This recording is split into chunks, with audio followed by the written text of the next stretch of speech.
Welcome everyone to our fifth session and final session of post-COVID economics, sponsored by the Henry George School of Social Science. And I've been the lecturer, Alanna Hartzok.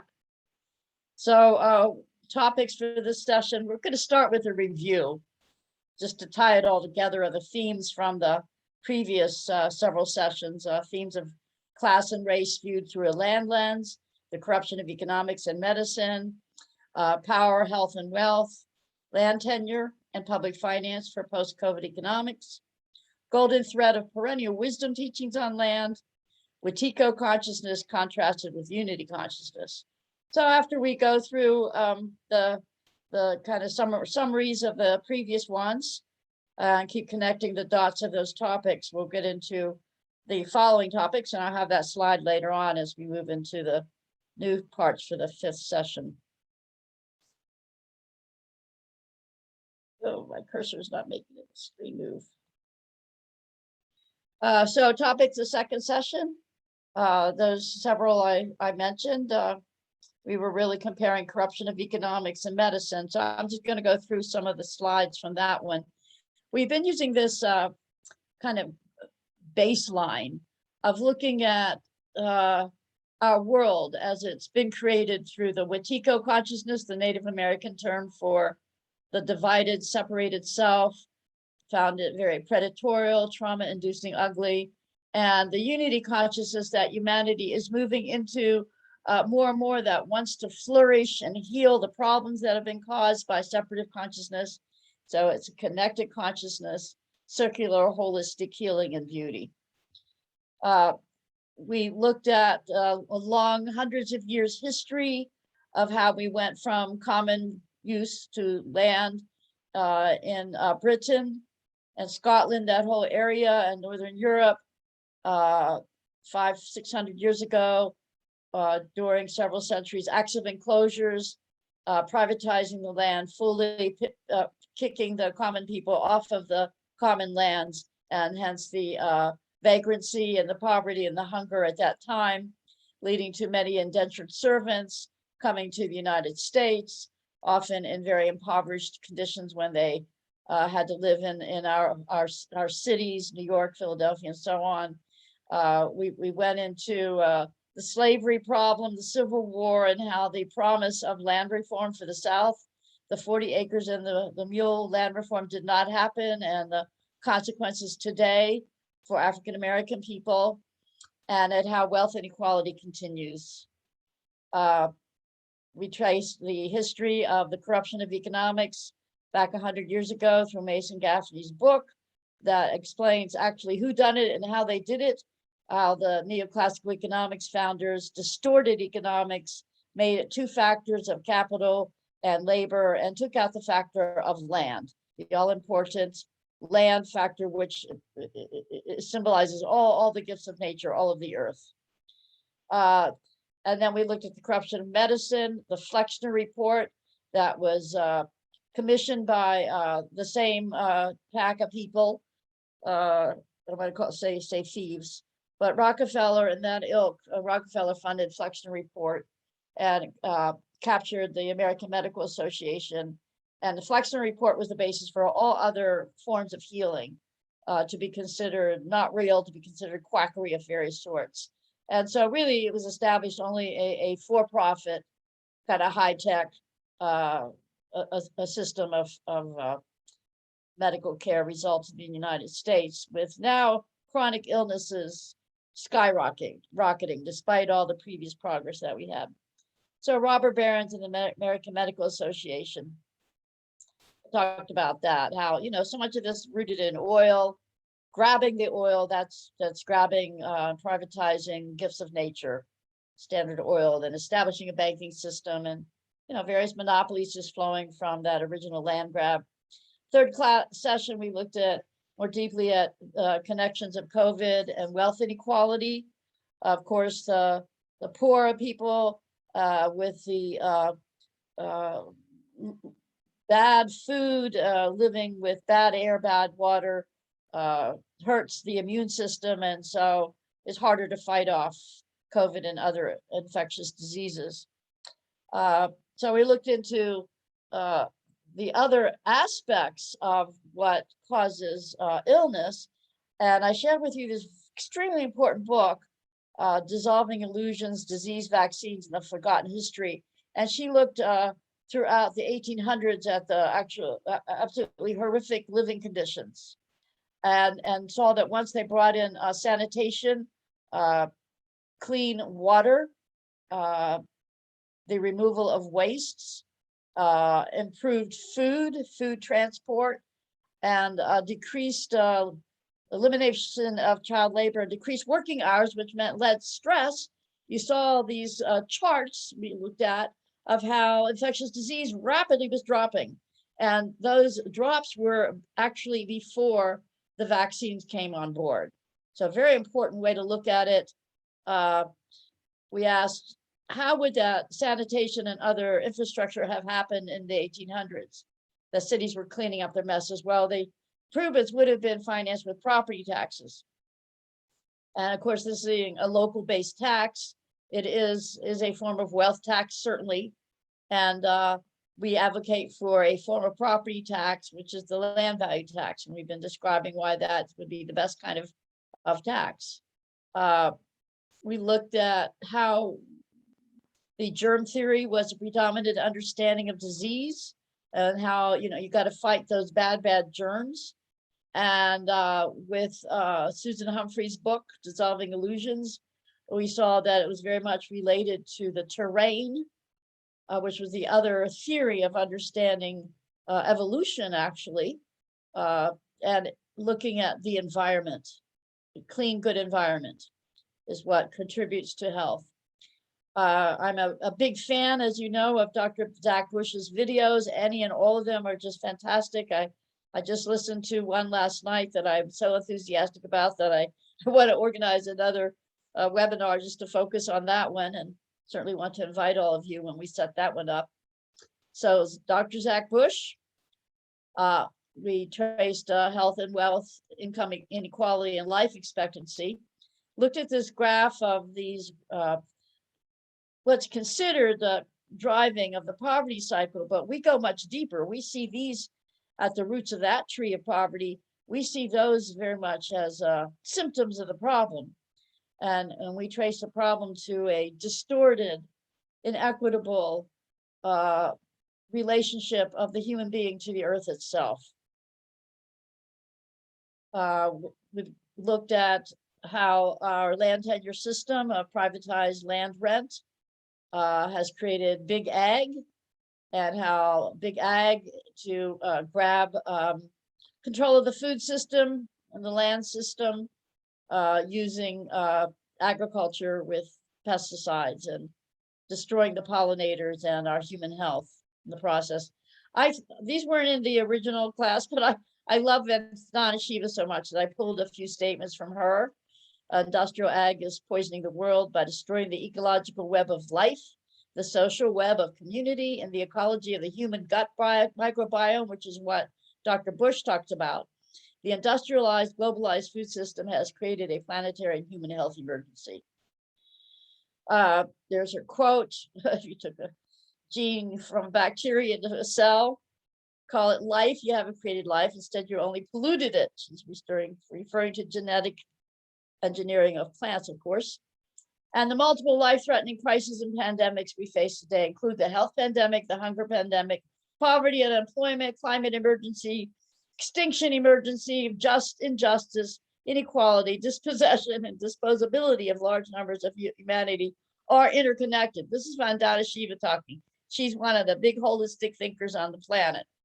The multiple emergencies are rooted in a worldview based on the illusions of separation and superiority, which deny interconnectedness and oneness, our economy of greed, which puts profits above life. Well, that's been our thesis through this whole series.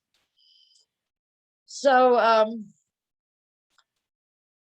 the industrial food systems destroyed the biodiversity of the planet, both through the spread of monocultures and the use of toxins and poisons.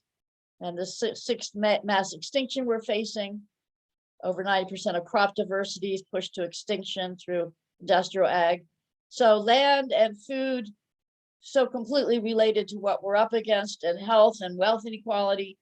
So these two pictures just show the field that you're not supposed to enter because you'll get sick from all the poison, and the beautiful field that a child can walk through and maintain health and happiness.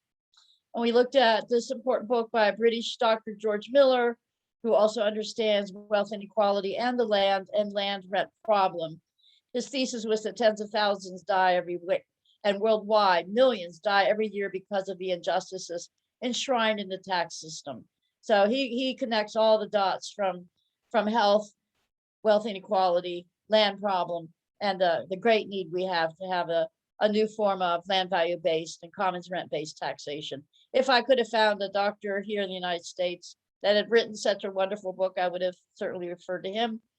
At the end of that class, we went through several charts on economics of war and peace. And as follow-up to that, if you haven't seen this incredible documentary, it's actually about 12 documentaries, high points woven together. Please go to the internet. You can look for free at what I've learned about U.S. foreign policy, the war against the third world.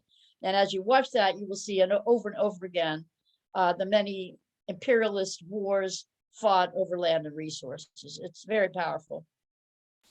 Our fourth session topics, I brought in some little playful things like how the old fish lived to be 227 because of a good environment.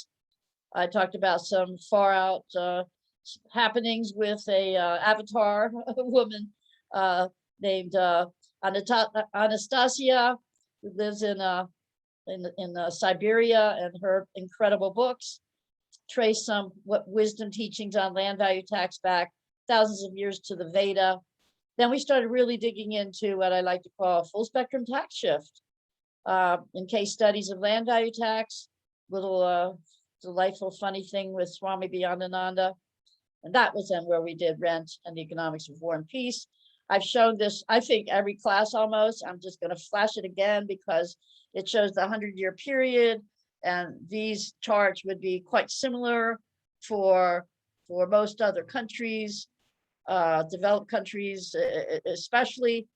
You're going to see that the land returned to, in the blue, return to wages and productive capital was 85%. And then fast forward 100 years, you've seen a net loss of incomes for labor and capital. The pink is taxation increasing from 6 to 24%.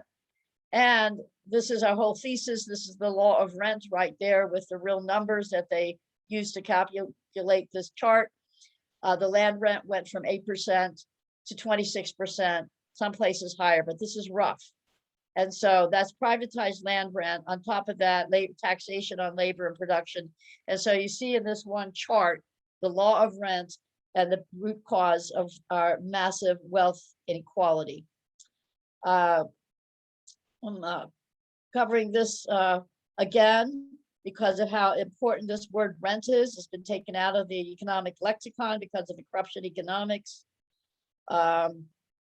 Lack of this necessary word exposes a cultural blind spot, a lack of perception of what land's really about in both economic and real estate sense. It's handled so woefully. You look at the high cost of housing, they're not comparing the cost of the building compared to the cost of the land value. All discussions about equitable distribution of income and wealth handled terribly. We lack the necessary word because we don't see or care to see what's before our eyes, which is that rent is best conceived as communal income suited to the common welfare of everyone in the community. Inequality reigns when the state allows rent to be privatized and the taxes on the productive sector. But such taxes are a burden. They create economic inefficiencies and therefore cause the need for welfare. So we're looking at commons rent-based public finance. We're looking at the ethic that what you make is yours and what I make with my mental and physical labor is mine. If I take any of yours, that's theft. And if the government takes any of ours from taxation, that's a form of government theft. What is ours? Ours is the gifts of nature, all the natural resources, the land, air, water, outer space, geo-orbital zones, and so on. So we have a very clear third way in our understanding of ownership rights. And We meaning the Henry George School, but meaning classical economics and the perennial wisdom teachings around economics. So basic needs for all can be secured when we share the commons rent and untaxed production. That's our main point. So some of these I want to go over once again, because this is the core of what we're talking about, that we can hatch all these birds out of one egg, just having correctly structured public finance. So we can solve many problems. We can get fair distribution of wealth, environmental protection with environmental pollution taxes. We can have the efficiency along with the fairness of wealth production. We can have plenty of funds for adequate government services, and we can address territorial conflicts, how to solve them peacefully. We want to eliminate, greatly reduce, or preferably eliminate taxes on labor created wealth, income, capital, sales, homes, and other buildings. We want to drastically reduce complete removal of subsidies. We were talking before we started recording that the government has subsidized all kinds of technologies that then became patented, and the profits are privatized, and the government's not getting anything in return. So we got to stop all this taxpayer subsidies of energy, resource extraction, pollution, agriculture, and forestry. Of course, subsidies go to the big players. Investments designed to exclude labor from production. And then we have all these commons rent domains, surface land sites, using the our commons of air, water, and soil to just be a pollution sink. Timber, grazing, mining. I think it's something like, it's a third or 2/3. It's a huge amount of the land of Maine is timber companies, as is Alabama. Oil and minerals, water resources, electromagnetic spectrum, geoorbital zones, outer space, resource rent, high land values for putting a satellite between Earth and Moon. So these are domains. Now, this was from the book Tax Shift. I wanted to make sure that you were aware of the modeling that's being done based on this holistic tax shift. This is Sightline Institute. These are British Columbia plus Idaho, Washington, Oregon. What they did was accumulate all this data, and the left shows the current tax structure, property taxes, environment. They have a fair amount of environmental taxes there, 18%, and then your taxes on the business income and sales. And then you compare that to the chart on the right. The direction we want to go is to convert the property tax to a land value only tax. So in this chart, this modeling, it's still 27%, but it's all land value tax. The environmental taxes remain. That big block that was business income and sales is greatly reduced. And you have environmental taxes, pollution, and other kinds of land rent taxes on water, timber, minerals, and so on. So that's a basis for a policy that's being enacted. You take the information and then you work to put this new tax approach in place. So here we are at our 5th and final session. I'm going to start using the phrase Earth Rights Democracy. We're going to look at tiers and examples of commons rent collection and distribution. Continue on with our unity and diversity economics, mapping your land, my land, our rent. That'll actually be a little later in the presentation. I wanted to bring in a way of looking at how society changes. And I'm bringing in Prout, progressive utilization theory. It's evolution of the social cycle. This is a worldwide movement started in India in 1955 with P.R. Sarkar. He was also a spiritual guru named Sri Anandamurti. When I was looking for meditation method, and I was living in Atlanta, Georgia, I stumbled across this one because, lo and behold, it had a socioeconomic component, which is very rare for any kind of meditation classes. And I was very impressed with Prout. I was then looking for some specific policies that could bring in the Prout type of vision. And that's when I eventually came across Henry George and found Henry George so enlightening and revealing that that's the field that I've stayed with. but proud was important and still is, I think, important in some aspects. And then we're going to draw on how we actually were looking at consciousness and how we empower the unity consciousness within our own self by looking at the stages and qualities of an act of will. I mean, we got to do a little more than just talk about great ideas.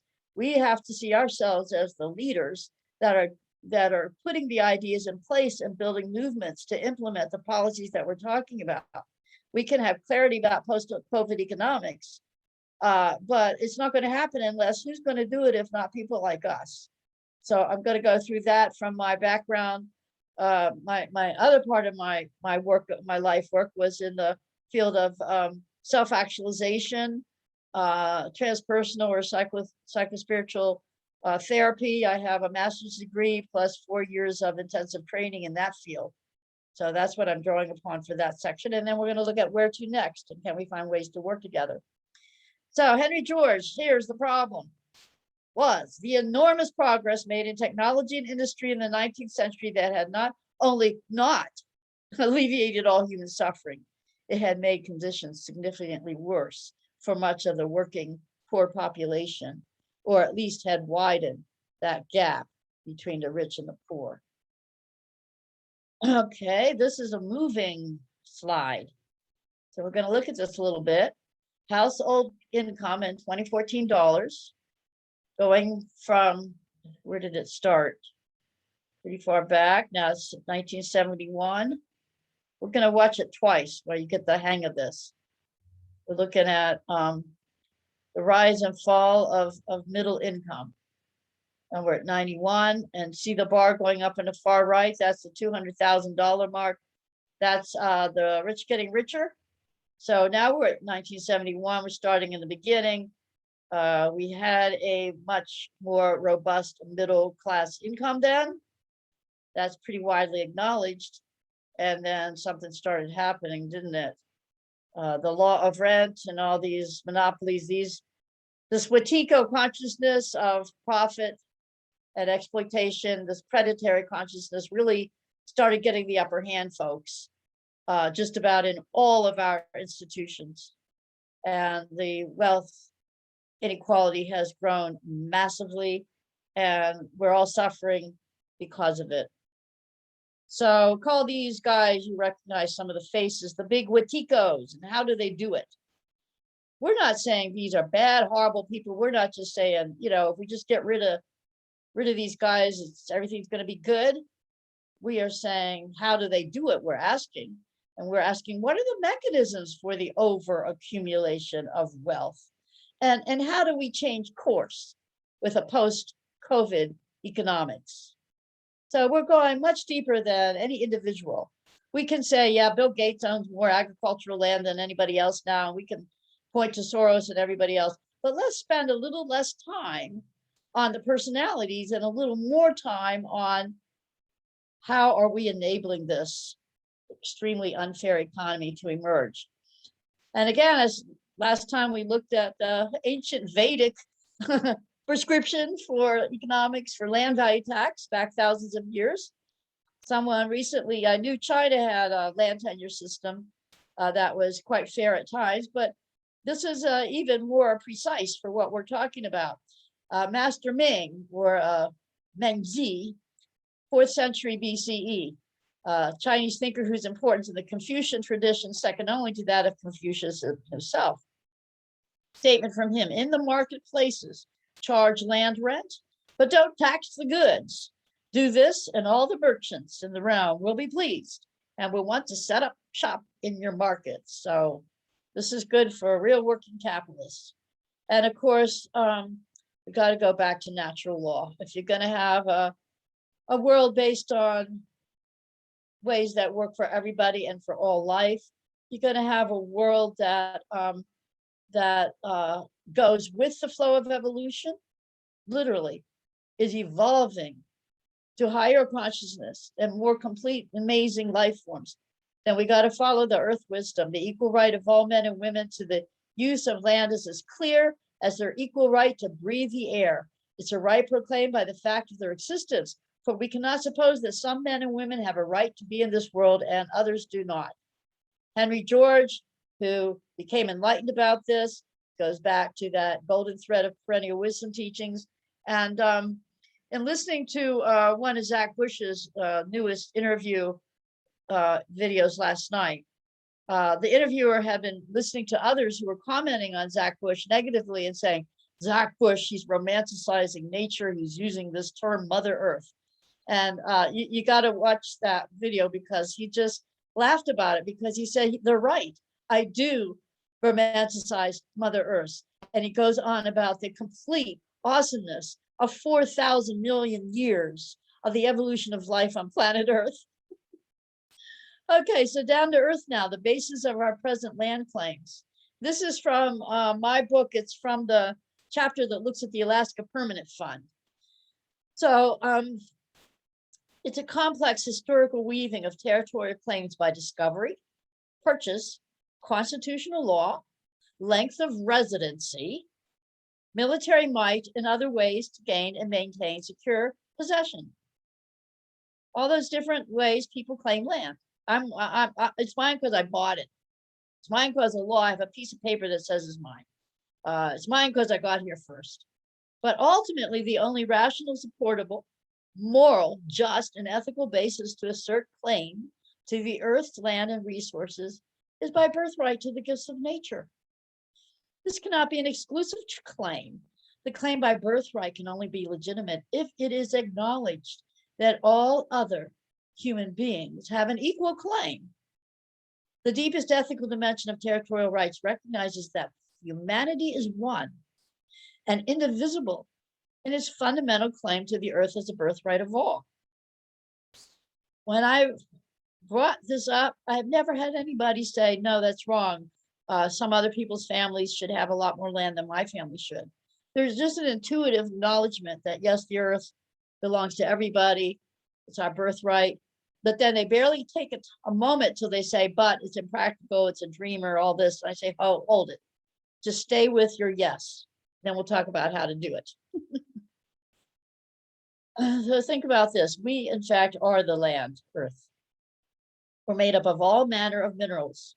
Our bodies contain calcium, phosphorus, potassium, sodium, chloride, magnesium, iron, zinc, iodine. You can read the whole list. Without these essential minerals, we cannot live. Of course, water. But just reflect on that for a little bit, that our bodies came out of this earth. We're walking, talking bits of Mother Earth. I mean, it's important to ask, who are we? Where are we coming from? Where are we going? And start with this amazing body. Where did it come from? Where might it be going in terms of what next is going to be in our evolution? And now we're awake, we're conscious, we're Mother Earth awakened. It's a pretty amazing story, like Zach Bush says. So let's get really practical from taking a very big vision. Earth rights amendments proposed for municipal charters, state and national constitutions based on people have a right to the earth sustained in a healthy condition. That government shall enforce the liability of persons, corporate or real, who damage the carrying capacity of earth. People have a common heritage right to resource rents, the economic value of land sites and natural resources used to meet human needs. Their agent government is obliged to effect this sharing by collecting resource rents via taxes, leases, use fees, dues, or other means, and then dispersing the recovered rents as dividends and or via services that benefit all members of society equally. So there you have a Earth Rights Democracy policy approach. And the Alaska Permanent Fund, Alaska is one state that has created a mechanism, an institution that is based on Alaska's state government principle that the resources of Alaska belong to the people. They are a commons. We'll look at that in a bit. Right now, I want to talk about the land and commons rent domains. Okay, there's all these different kind of rents, but I'm going to talk to three principal ones. Cities and counties collect the surface land rent. Now, in a previous session, we looked at some examples of cities shifting their property tax on the land value tax. We told the stories of how Allentown voted this policy into place. We saw how city of Harrisburg progressed from second worst city in the country to many awards after implementing a rather minor dose, but steps in the right direction of what we proposed, land value-based taxes.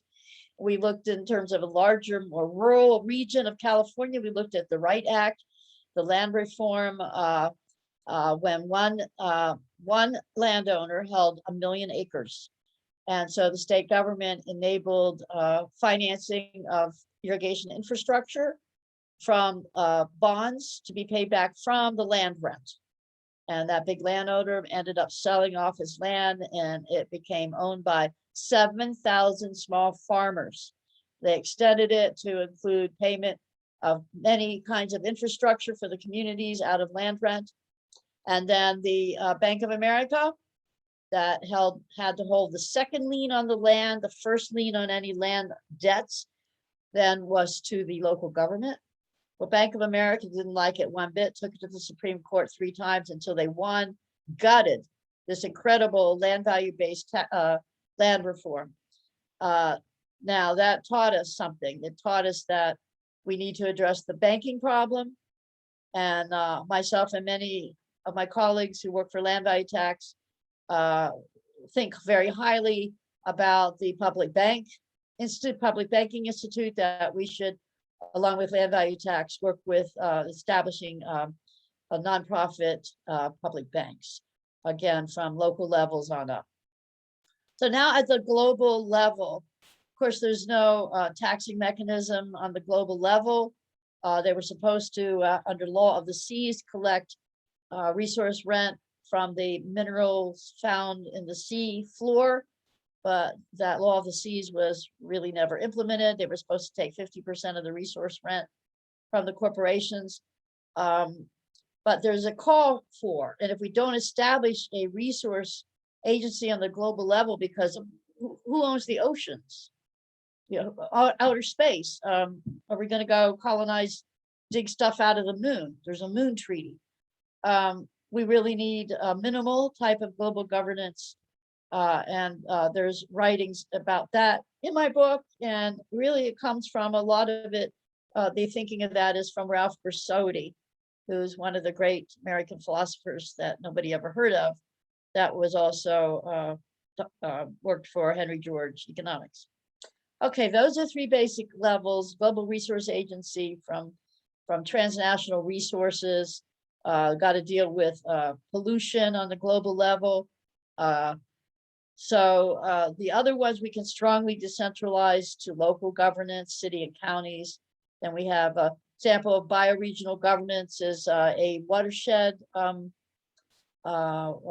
institution, like for the Hudson River, Delaware watershed, other watersheds that can cross states. There's still a need to maintain that water quality. Okay, so land and resource rents are distributed to pay for public services, direct citizen dividends, peacekeeping based on international law and environmental monitoring, restoration, and protection.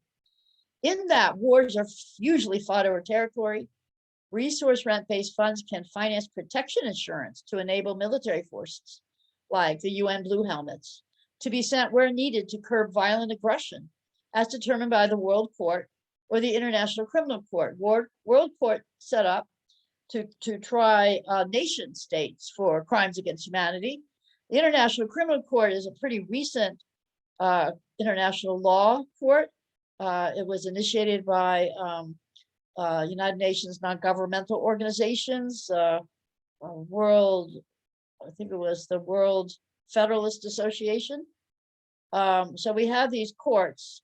They need to be enforced, what their verdicts are.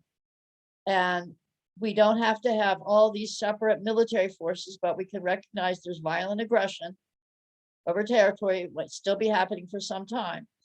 You try the perpetrators in the courts, and then instead of each government having a military, governments pay into an insurance fund that can mobilize protective forces. Now, Hazel Henderson is somebody I admire, and I know that she and her colleagues came up with this idea of an insurance fund. Back a minute to the Alaska Permanent Fund. We said about models to collect a resource rent on the state or bioregional level. I mentioned that they have their commons ownership to resources when they realized they were going to get some real wealth coming in as their oil was going to be pulled out of the ground. The governor, very enlightened, said, okay, we got to make sure this is collecting the rent for the people. So they set up the permanent fund dividend. And out of that, they developed a permanent fund. Yeah, the permanent fund dividend is monies that come out of the Alaska Permanent Fund that's collected from the resource rent of oil resources. And a portion is then distributed usually every October as a direct check to everybody who lives in Alaska. All you have to do is live there for 1 year to claim your dividend check. Sometimes it's been as high as $2,000 per person. $8,000 a year supplemental income is significant, especially for lower income people. Gini coefficients do show that the wealth distribution is fairer in Alaska, surely because of the permanent fund. Now, these two books were put together by Carl Wiederquist, and Michael Howard, leaders of the United States Basic Income movement. And several of us wrote articles. So these are book anthologies. The one on the left describes the fund. The one on the right is preparing the funds for export, meaning even though it's an amazing, important resource rent fund, and not enough people have heard about it and how it works. It has a great website. There are strengths and weaknesses to it. So if you again go to my book, I have an article that's similar, very similar to the reasoning in my article in the second book of strengths and weaknesses of the Alaska Permanent Fund. In a nutshell, I advocate that the dividend checks should come from land rent, surface land rent, and that the oil resources should be used as like a very low interest revolving loan funds to get onto renewable resources and renewable energy. Also, that permanent fund is managed in such a way that it is a prudent investor rule. They don't screen it for anything. So I found out that Alaska's big multi-billion-dollar permanent fund was investing in Philadelphia, where we had movements for land value tax, which meant that they were trying to get the surface land rent from Philadelphia captured by their permanent fund back for Alaskans. So if you look at this holistically, you can see how it all should fit together and when it doesn't. This, my goodness, I put this little chart together before the internet, before computers. I think you can tell it's pretty rough. But I really merged what I felt was important from Prout, progressive utilization theory, which means use the resources, use the materials in such a way as you create progress. And their idea of progress is to have basic needs well met for all so that we can expand on the mental and spiritual level. So I think it fits very well with Henry George, who wanted to solve wealth inequality so that basic needs could be met and so that humans could continue on a great adventure of exploring and experiencing the amazing experience of living in a body on planet Earth. He talks about that, George does, in his chapter in Progress and Poverty on the problem of individual life. So, okay, just to glance at this a bit. On the very bottom, resource rents replace taxation for fair share rights to a healthy Earth. Basically, that's what I just covered with the resource rent domains. Moving up, money, just community or government issued money based on transparent and stable standard of value. In other words, a not-for-profit money system. It should be seen as an infrastructure or a utility, money as a utility to enable us to exchange wealth. That's what it should be. It shouldn't be a mechanism for predatory activities and exploitation. So this key industries, now this is Prout, but then, Henry George speaks to this too, he talks about natural monopolies. So there's a real mesh here that we should have democratic social control of infrastructure, utilities, and heavy industry at the most decentralized level possible.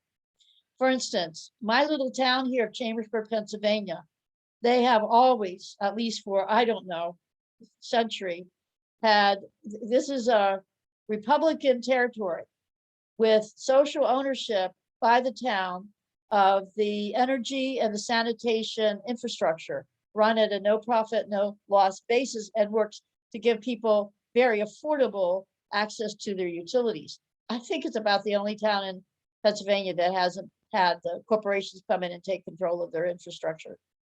So then moving out to medium and large businesses, we would see those as worker ownership for fair share rights to capital, voluntary cooperatives. We see that those would form quite naturally. Henry George alludes, but very little to that concept. And then we would see a flourishing of individual and family-owned businesses. In my view, Prout does not emphasize enough the importance of the small business realm, and it hence leans a little more socialistic rather than third way than is to my liking.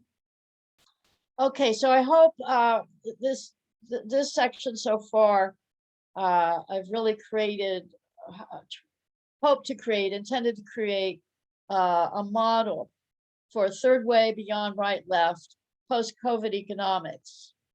Now I'm bringing in some areas that relates to psychological types, class types, bringing in Prout's evolution of the social cycle, which I find to be quite profound, and I hope you guys will find it of value. So Prout gives top priority to opposing economic exploitation, as this affects the livelihood and existence of the people. P.R. Sarkar, Henry George would be on the same page. If you want to get deeper into Prout, there's going to be plenty of resources online. Prout views history as rotating through class, but not rigid types, having distinctive orientations. For Sarkar, there have been 4 historical ways humans have dealt with their physical and social environment, either by being dominated by it, by dominating it through the body, dominating it through the mind, or dominating it through the environment itself. Environment meaning the resources, the land, and so on.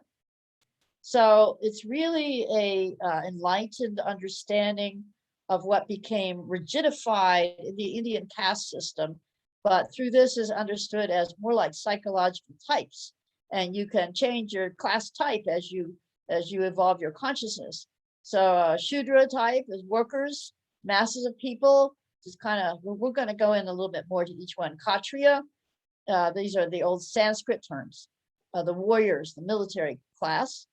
The Vipra or Brahmin, the intellectuals, which do codification of systems. And now the Vaishyanas, the entrepreneurs, we would say the capitalists. So workers, masses, preoccupied with survival, mundane pleasures, want safety, security, reasonable comforts, inspiration, and faith to alleviate suffering and the fear of death. Usually, oops, I can't see that. I got to pull that. Usually leave complicated political and economic decisions to leaders you trust if you're a worker. When inspired, loyally follow leaders of the other classes, but if needs are not met, can disrupt and create chaos or even bring the system down if needs are not met. Warriors, physical strength and courage, embrace challenge, struggle, value honor, discipline, and self-sacrifice, will, patience, hard work, protect society from danger and chaos by enforcing order, obey and expect others to obey authority and follow orders, no matter what. I think already you're starting to see the upside and the downside of these psychological class types. What happens is one type emerges, they give something positive, then they become too powerful and overpower the others, and then they're on a negative trend. So intellectuals, developed minds, search for truth, removing errors and confusion, knowledge of science, philosophy, politics, arts, religion, spiritual reality, protect by making rules and laws and ordering the warriors to enforce them. and then can come to lead others by establishing a brand of religion, science, a political system as the truth. That's where it goes downhill for the intellectual class. Whoops. Entrepreneurs, okay, make money easily, invest it wisely, excel in administration and organization, efficient and effective in that accumulation of wealth, manage large numbers of people to produce new products and accomplish difficult tasks. Through wealth and power, can help or hurt. Reward loyal service with higher salaries. So if you're a military class or intellectual class, and you're doing what serves the now monopoly capitalist types, they're going to reward you with higher salaries. And that's how the other classes, the warriors and the intellectuals, get co-opted when the entrepreneurial class turns monopoly capitalist and starts controlling everybody else.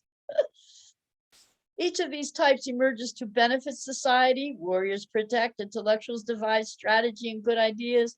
Entrepreneurs, capitalists increase material supplies. Each rises to dominance, consolidate power, then become dominators of the other classes.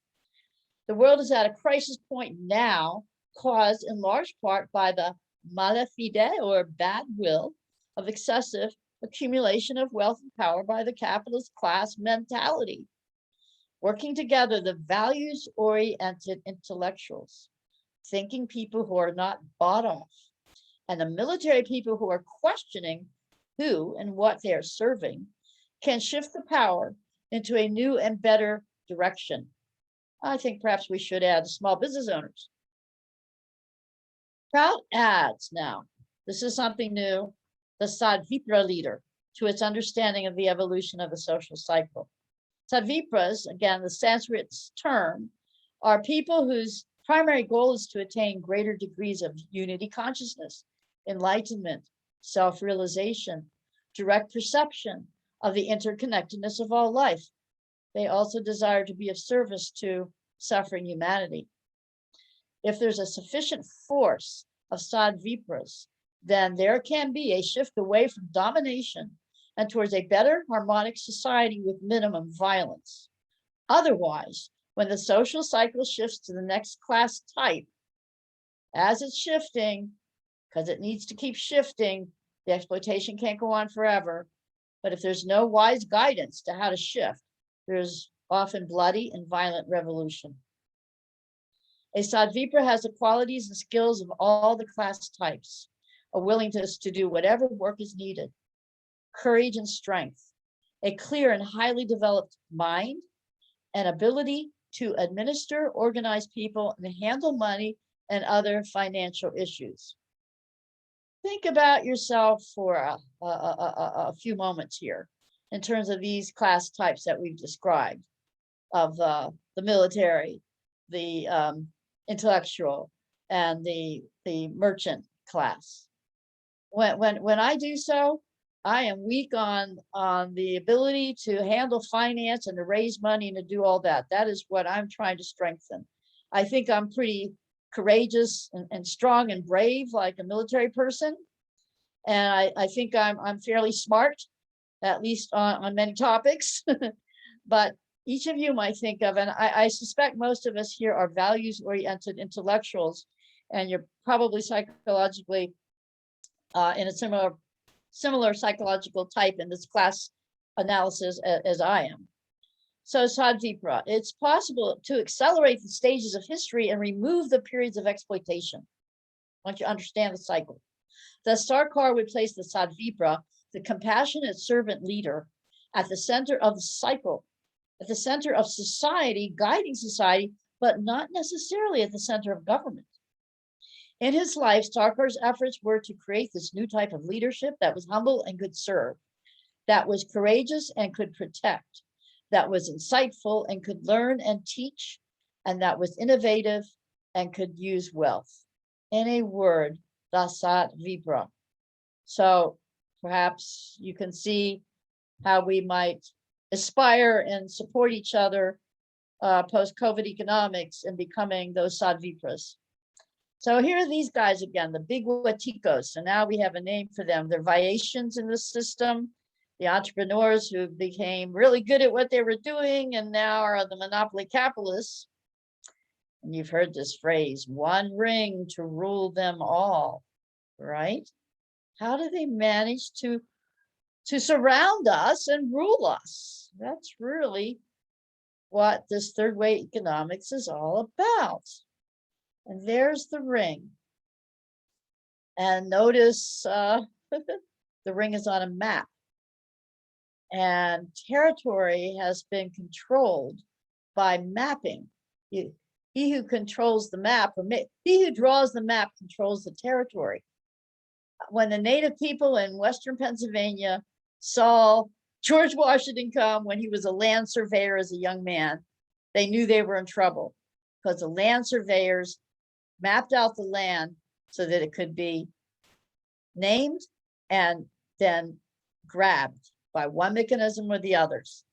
Okay, so we got to start using this mapping ability to visualize territory in a whole new way.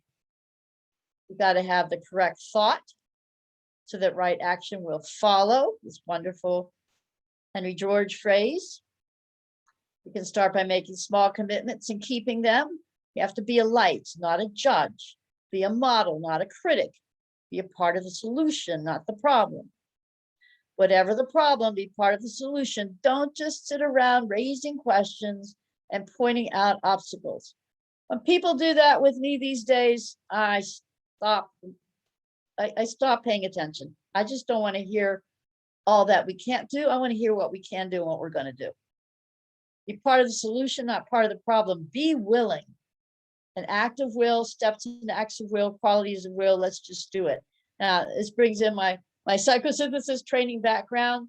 Roberto Assagioli was, I guess I don't even talk about him per se, but in 1910, he put out a very complete model and map of consciousness that understood emotional and psychological healing and spiritual pathways, connecting transpersonally to higher self, the soul level, without putting it in a religious framework, but as actual evolution of consciousness understanding.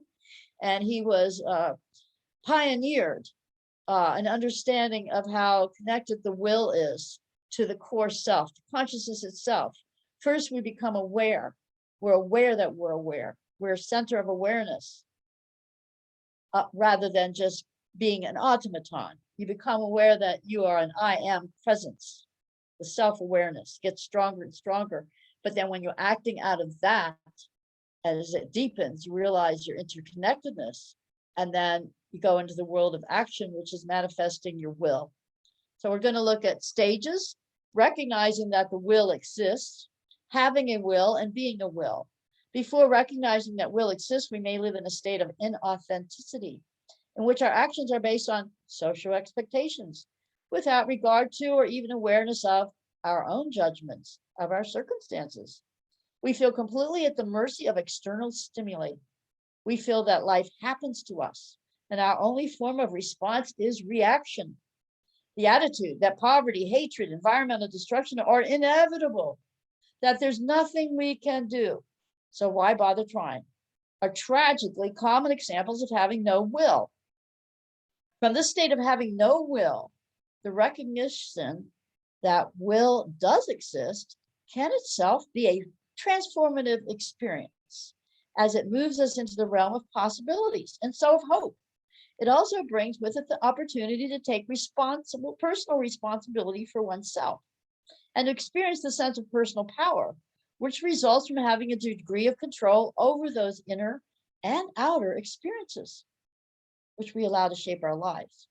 Here's a real simple little exercise we do in will training.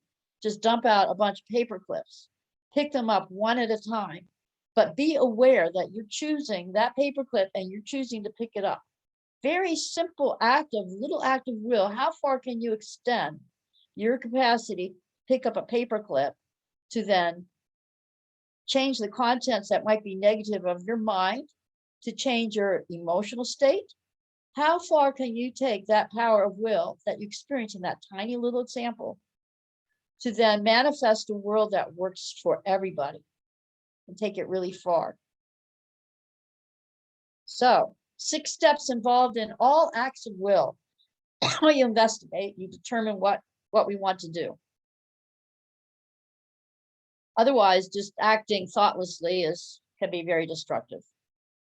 So we're going to deliberate. We're going to use our wisdom to choose among all these possibilities. What's the best thing for me to do in my life? What's the best thing when I get up in the morning? What should I do today? Decide which act is most important at this time. Affirm your goal. Stay connected to our decisions. Plan in detail. Determine how best to achieve the goal. Step by step, make a plan. And then execute it. Direct our energy through the steps or action necessary to meet the goal. 6 steps, act of will, all of them. So aspects of the fully developed will, the strong will, power and energy. However, this strength used in isolation from the skillful or the good will may be ineffective or even harmful. Many of us who have experienced strong-willed people being hurtful and damaging in one way or the other, we shied away from wanting to have strong wills. We have to reclaim that strong willpower blended with the skillful and the good will. So the skillful will allows us to stimulate, regulate, and direct all the other facets of our being. Our emotions, thoughts, impulses, intuition, imagination, and sensations in order to achieve our desired goal. So we have to harness all the aspects of our personality, of our personal will. You may have a beautiful grand goal and all mapped out, and then maybe you have a temper problem, and then you suddenly start blowing up and getting angry at people. You have not mastered your emotional body, so you have to go and master that to have the skillful will. The good will. The good will can be developed by choosing aims which are consistent with the welfare of others and the common good of humanity. Unlike the strong and the skillful will, which can be developed without regard for others, the good will must be developed interpersonally in relationship with others. In other words, you could become a fantastic anything, an artist, a musician, teacher, using your strong and skillful will, but there may be things that you're doing that are not necessarily that bona fide goodwill, maybe malafide, bad will. So these 3 are important. And then the transpersonal will, beyond living our lives at the personality level, the transpersonal will can be felt as a call or a pull from a higher power, or it may be cultivated by an upward expansion of our consciousness through prayer, meditation, or exercises for this purpose. So it's a way to keep tuning into deeper levels of our beingness, and our beingness is connected to the will force, the force of evolution itself. The goal is self-realization, active contribution in some field of service. Roberto Assagioli, he's the psychiatrist to his book on psychosynthesis, The Map of Consciousness, I mentioned, 1910. Shortly thereafter, he wrote The Act of Will. So we've seen the qualities of the strong, skillful, good, and wise of transpersonal will. Now, what are the qualities? Energy, discipline, determination, persistence, initiative, organization, joy, love, compassion, kindness, patience, peace, energy, goodness, enthusiasm. So you kind of reflect on, am I low energy? How can I get my energy up? Do I lack personal discipline to follow through when I make promises? Got to work on discipline. Now, for myself, I can be strong on the initiative, and then I can get a little bit weak on just drop by drop, persist. You got to persist. You got to stay with it. Got to be well organized. And it's best to bring in the higher emotional energies to accomplish these tasks of an active, strong, skillful, good, and wise will. So we want to cultivate emotional healing and have those wonderful higher dimensions of the emotions, because emotion actually means, it's emotion is in that word emotion. Our feelings move us. So despite our efforts at growth, obstacles may appear on this path. Aspects of our personality may cloud our awareness and divert our attention. Conversely, the devastating inequities and pain suffered by much of humanity, coupled with our new awareness of our unity with all, may overwhelm and incapacitate us. In other words, throw us into a kind of depression over it all. Here again, the remedy lies in the use of the will to focus our attention on the actions we determine to be most appropriate. each day. So we represent the sum of all the evolution of the past from the mineral kingdom on. But evolution's not going to stop with so-called Homo sapiens.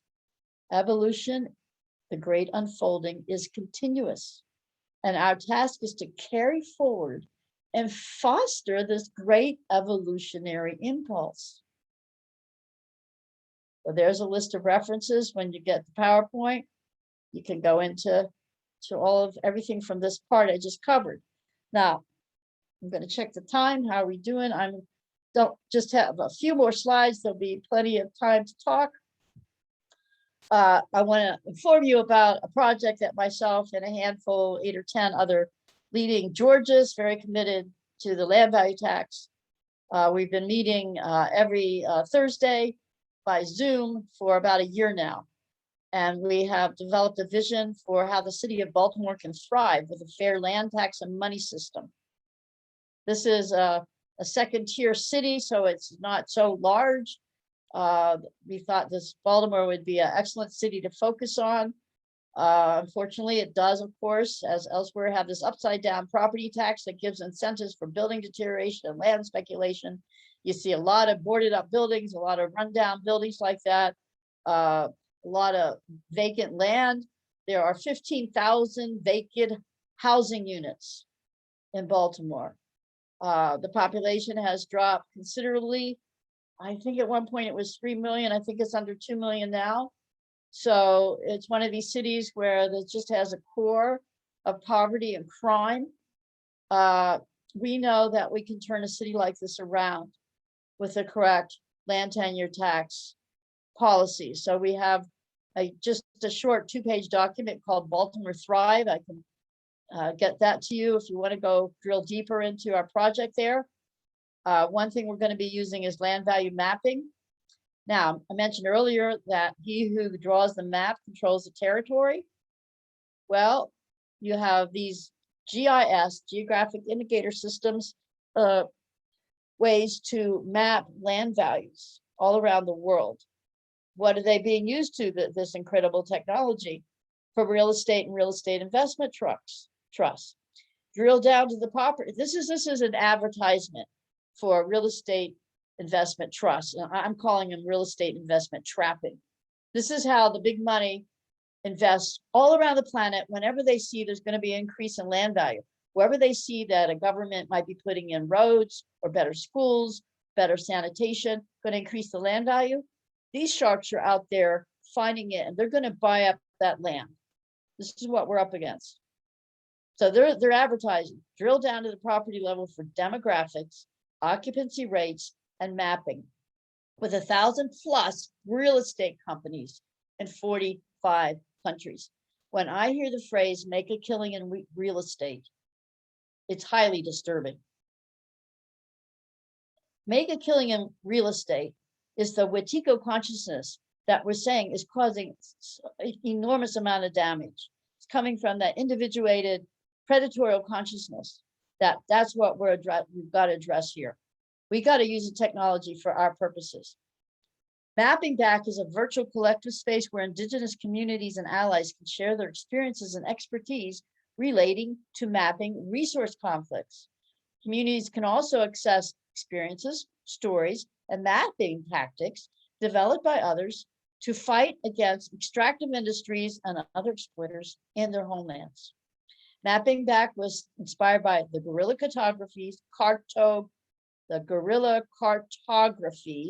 collectively produced atlases. They aim to create a new paradigm for cooperative and collaborative knowledge to have a transformative effect on the awareness and dissemination of spatial information. Map. The one ring rules. The ring controls the territory. Okay, we're going to do it a whole different way. That's the excitement of this game. Baltimore already has a property tax map. We're drilling down. Land value maps will be coming out that shows that the poorest neighborhoods the land is owned by those who don't even live there or don't even live in Baltimore, that the land value The resource rent of land is being extracted from the poor areas, just like the oil companies that go around the world and extract oil and other minerals, the way the corporations extract resources worldwide. Well, this is an internal colonialism, we call it, we've identified, where a few are extracting the surface land resource rent out of our communities. And the people are still paying fairly high prices according to their income, compared to their income level, for housing. So I'm inviting you to stay in touch with me on this. We need all hands on board. If you don't have your own project or have one in mind, you can work with this one in Baltimore. The simple step of a courageous individual is not to take part in the lie. One word of truth outweighs the world. Alexander Solzhenitsyn. So we've looked at the lies around big pharma. We've looked at the lies around economics and so many lies, and we've shed the truth on the way to go and how to get there through this seminar series. Keep going with the Henry George of social science. It was so important to me when I came across this body of knowledge, formed my whole life for decades. My book, as I said, is a free PDF online. If you haven't gone there yet, you can get to it on the iu.org. That will be in the next slide. This little tax shift book is very, very helpful. That's the map, that's the modeling of the tax base in order to then shift it. So commons-based public finance for post-COVID economics is what we've had our primary focus, relating it to many topics. Thank you everyone for your participation in this class. Contact me if you want to work together on projects and for future forums and seminars. Please keep in touch with the Henry George School and also the International Union for Land Value Taxation at the iu.org. It's our new website coming along. The project for Baltimore will soon be posted in a project section. So there's my simple email address, Alanna Hartzok @gmail.com. There's my phone number. So, okay, folks, this is the grand finale. What do you think? Comments and questions for what time we have left, please. I see hands up, yay. Maybe Ibrahima will moderate. Yes, let's start with Tom Rossman. Gotta unmute.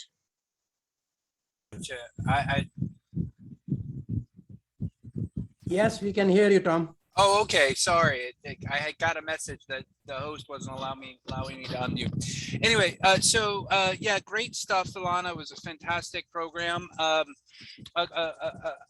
comment on the Alaskan Permanent Fund. It really was a tremendous example of Henry George's concept of the resources being used for the community. And there's a great book called Evil Geniuses by Kurt Anderson, and he goes into it in depth and talks about the whole history. I wasn't aware of the fact that actually even Milton Friedman even endorsed it. And so it was something that was viewed as not ideological, but just a really common sense way to benefit. And Alaska, when it was implemented, had the highest inequality in the country, and today it's in the top 10 for as you mentioned with the Gini index. So big shift, massive drop in childhood obesity and and child nutrition, big jump in nutrition, and also it allowed women actually to get trained and go back into the workforce. So I mean it's really a perfect example of what a community endowment type of mechanism can do. And then so the question I had was around the idea of this I've heard this from other Georges as well, that there was some sort of, and I missed your presentation initially on the Watika consciousness and all that, but this notion that there was some sort of idyllic system of capitalism and that got corrupted at some point in the 19th century. If I understood your description, that's what it is. and that really isn't true. There was never any form of sort of idealistic capitalism that got corrupted. Capitalism was pretty vicious from the very beginning. Just read any of Charles Dickens's books or Henry Mayhew's reports, and England for the workers in the early 19th century was a pretty brutal place. So I'm not sure if I understood you correctly, but I think there's some sort of misconception out there about the evolution of capitalism. Tom, I mean, overall, I completely agree with you. I was referring to specifically what had happened with the improvement of a number of health indicators. Once they brought in, cities were bringing in sanitation systems and clean water. And you saw improvements in living conditions because of that infrastructure. So for the poor people, their conditions and their health improved. So I mentioned that didn't have anything to do with capitalism. That just had to do with people realized that the sanitation and cleanliness were important. The big cholera outbreak in London was in I want to say 1830s or 1840s. John Snow, actually it was he was the original founder really of what we can consider today epidemiology, and so by examining these things, they understood that it was a health issue, and the germ theory of disease wasn't even fully accepted until the mid 19th century. So they just didn't know about health issues, and actually the health. Just to give another example of what I was talking about, the life expectancy of people that moved from the farm to the cities in the early 19th century actually declined because the conditions, they were basically working themselves to death, and as you mentioned, without the proper sewage and clean water and all that, a lot of diseases and just exhaustion. I mean, these people were working 12 hours a day, 6 days a week. So. Yeah, Tom, I'd love to go further in with looking at how, in fact, you said it was capitalism was always bad, but we're looking here at public finance. No, I wasn't saying the capitalism public finance was bad. of property tax helped these improvements. So very good. Thanks, Tom. Yep, thank you. Let's go with Warren. Great class, Alanna. Thank you. Thank you once again. A couple just observations. You had, I believe, George Soros in your Wetiko consciousness as one of the people that is against us. Yeah, he was in there. Are you familiar that he funds the Institute for New Economic Thinking? Yeah, I know he funds a lot of good things. So he's on he's sort of on our side. I know he shorted the British pound, and that's how he made his billions. But he does see that there is a problem. Like INET does a lot of really good work. They fight the good fight. They're up at a higher level. Are they at all looking in our direction? Yes, absolutely. Like there's lots of stuff. Like Reverend Barber is funded by them. So okay, we need to have more funding for our George's work. We're trying to raise we've already raised 5,000. We're trying to raise $30,000 for the Baltimore project. Once we reach the 10,000 mark, we have somebody we want to hire to work 20 hours a week. That is such a modest thing. But Georgia's have not been the greatest at doing fundraising, and I'm trying to do it. Well, have we tried to do our crowdfunding yet? Well, you don't we're know just how to starting do on the fundraising. That's on my to-do list, Warren. Okay. Man, if you can help me with that, I would be so appreciative. Okay. Also, in terms of the REITs, you're aware that REIT lawyers, like I have a friend of mine who's a REIT lawyer for Hogan Lovells, and essentially they write the law. Like they don't even they are governed by the SEC, and he doesn't even bother to wait for their opinion on things. They just go ahead and do this. Like as per Code of Capital, Katarina's Pistor's new book, they just write the law and the judges just agree with them because these are the best and the brightest. These are Wall Street lawyers. They all agree on the same sort of capitalist principles, and the market is always right. So they just write the law, forget about the regulators. So that's what we're really up against.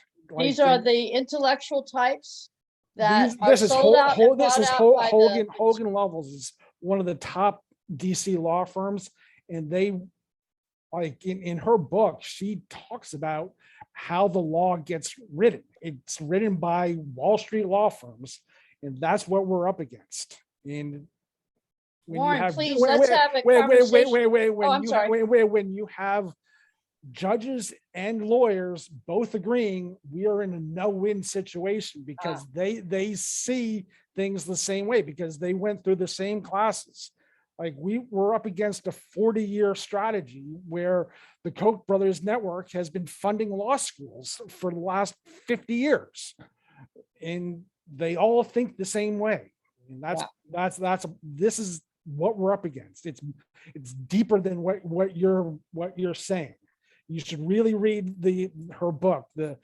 It's a game changer. It's very, very popular. Like, it's getting a huge acceptance worldwide. And also with Kate's Donut Economic and Extinction Rebellion. Are you guys familiar with what Extinction Rebellion has been doing the last 3 days? No. They've been screaming, they've been protesting the last 3 days, like saying no more fossil fuels, no more new projects, no more, like they're asking for the impossible, and they are out there demonstrating. They're live streaming it every day over in London. So, like, got a lot of and Kate Rayworth was at one of these demonstrations. Her book has been translated into 26 different languages. The number of books that have been translated in 26 different languages is a very small number. You need to think like Extinction Rebellion does. Warren, Yes. I am personally trying to think as big as I can, as everybody I know is, but you're thinking big too. We need to say what the no is. You said Extinction Rebellion. A lot of movements need to know clarity about what the yes is. What society, what are the economic rules and policies beyond the old right and the old left? We really do need to work together, those of us on this Zoom call right now, to create these big movements, Warren. I hope you help work with me and others. Well, I'm just like, the Extinction Rebellion here in the States is really crap compared to what they're doing over in England. Sorry, but I'm just making these observations and trying to give people the information. Wherever we are, we can be a power. That's what I'm trying to call forth, that whatever your piece is, each of us has our own unique piece to play in building this new society, a new culture, because we're at a crisis point. So yes, that's what the IPCC is stated, a 3,700 page report, like saying we are in a code red emergency. Yeah. Yeah, and Well, Biden ain't gonna do it, and what was it, COP26, and it's gonna be in Edinburgh, I believe, in November. Yeah. Yeah. Anyone want to go? I'm going. Great. So let's go with Rob. Good segue. Was that for me? Yes. That's you. Thank you. I put in the chat about the Alaska Permanent Fund. It seems to me that that fund might provide a disincentive for people to, for a community or a state. It already started. I think it already started. Off of fossil fuels because they don't want to give up that added income. So I was thinking a first step moving in that direction could be to begin to invest some of those funds instead into renewable energy projects that could then Okay. people in Alaska at a much cheaper price once that investment is made. So for example, investing in heat pumps or geothermal energy or district heating, and then reducing the energy bill for people in Alaska at the same time. I talk real fast when I give talks usually, and I did run that by. I mentioned the article I wrote, that was my critique, exactly as you said, of the fund, that they should get the dividends from the surface land rent, which they're not taxing, and that those funds would be best directed to renewable energy. So yeah, I definitely advocate for that. And I don't know if you heard, Rob, if you heard Warren mention the COP meeting coming up here in a few months. He said, does anyone want to go? And I just wanted you to be aware that he's very interested in COP. Is it COP 26? Okay, and you've gone to them before. So you two might want to connect on that. Good. Great. I would be happy to share information with him. He asked if anybody wanted to go with him. So the I'm not sure, but it's an exciting opportunity for those that are able. Okay. Thanks, Rob. Any other comments or questions or observation about the class in general?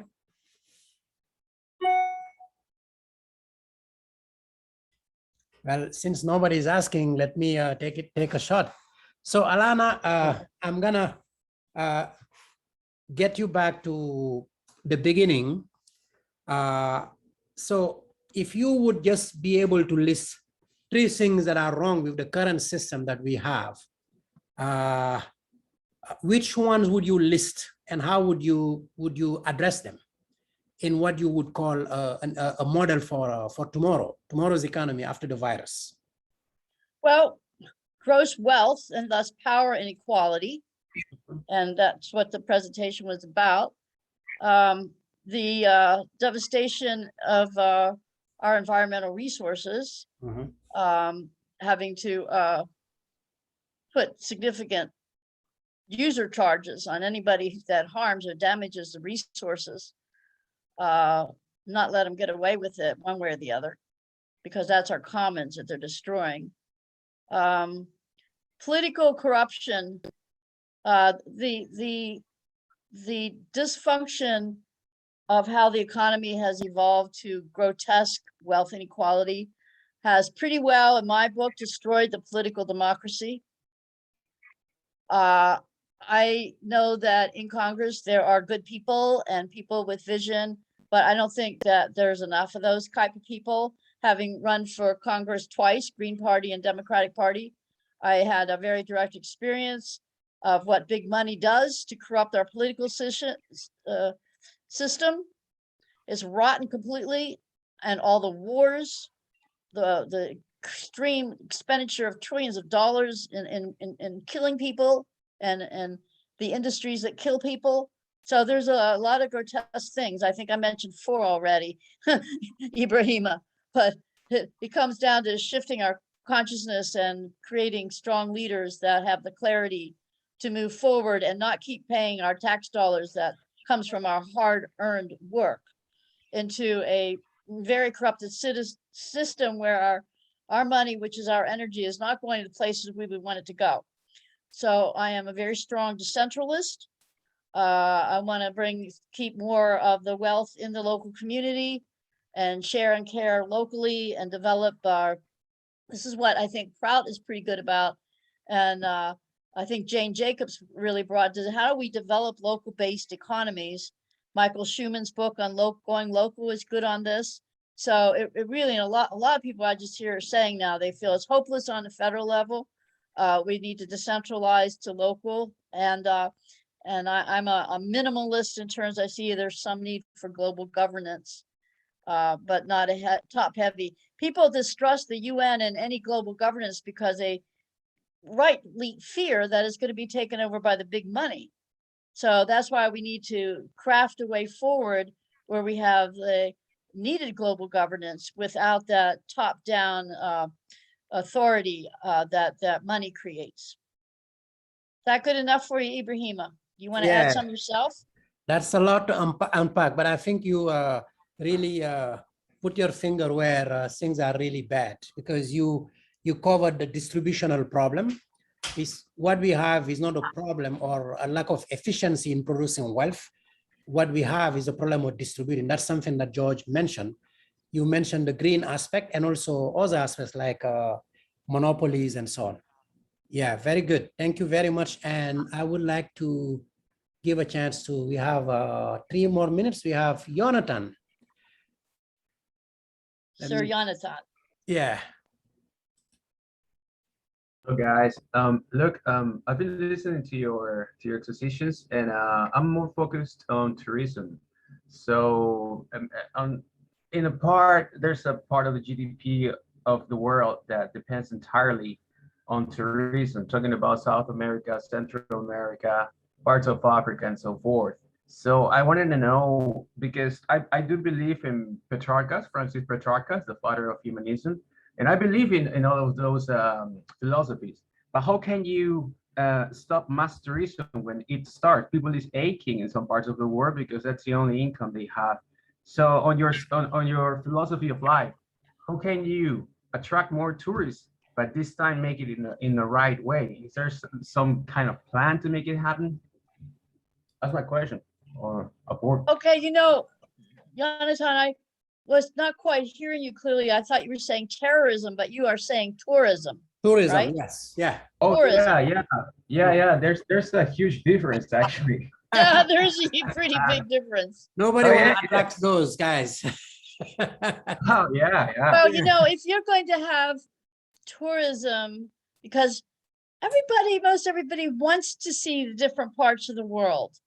You know, there's a yearning among many people to travel and to visit all the, I've been there, done that. I've traveled quite a bit. Fortunately, I've been to about 40 countries or so, and I'm quite happy to be at home in my garden or online. But let's look at tourism, Jonathan. You have to have a safe environment. There can't be terrorism and have tourism. People are not going to come. There has to be standard of living so that people can enjoy touring and not get